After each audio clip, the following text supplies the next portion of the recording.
Chers collègues, suite aux élections professionnelles et à la publication des résultats, nous avons été reçus par la ministre de la Justice, son directeur de cabinet et son conseiller le 18 décembre.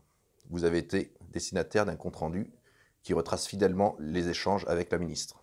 Lors de cet entretien, nous avions défendu la fusion des grades, une réforme statutaire, la catégorie B pour l'ensemble du CEA et la catégorie A pour le corps de commandement. Pour rappel, Force ouvrière étant désormais de l'organisation majoritaire, si nous y additionnons les voix des syndicats qui revendiquent les mêmes choses que nous en matière indemnitaire et statutaire, cela porte à 70% des voix exprimées lors du scrutin des élections professionnelles.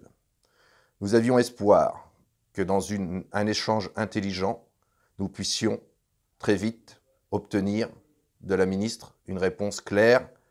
Malheureusement, aujourd'hui, force est de constater qu'on gagne du temps. On nous explique que Bercy n'a pas répondu, qu'il y a des échanges en interministériel, on nous demande de patienter. Une prochaine réunion n'est pas prévue avant le 16 janvier. Pour nous, cela n'est pas acceptable. Nous devons aujourd'hui prendre nos responsabilités. La police, la gendarmerie a obtenu des réformes et des avancées importantes en quelques jours.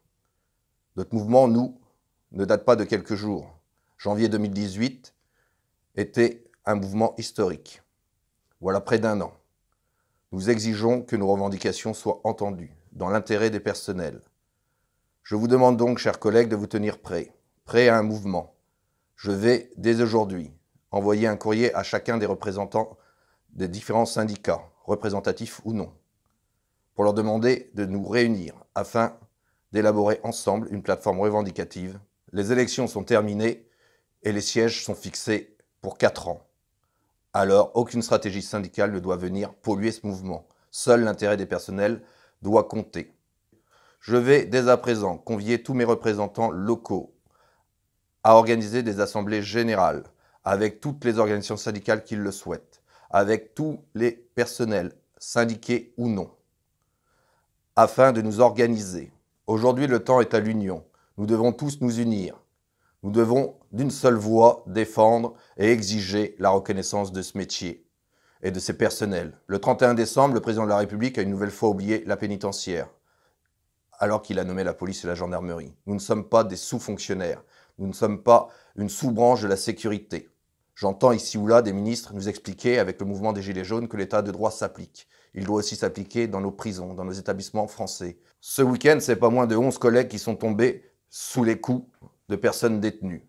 Il est temps de remettre de l'ordre, de la sécurité et de permettre au personnel de gagner dignement leur vie.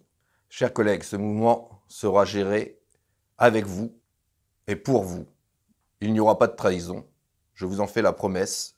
Nous irons jusqu'à ce que nous obtenions le dû que chacun est en droit d'exiger aujourd'hui.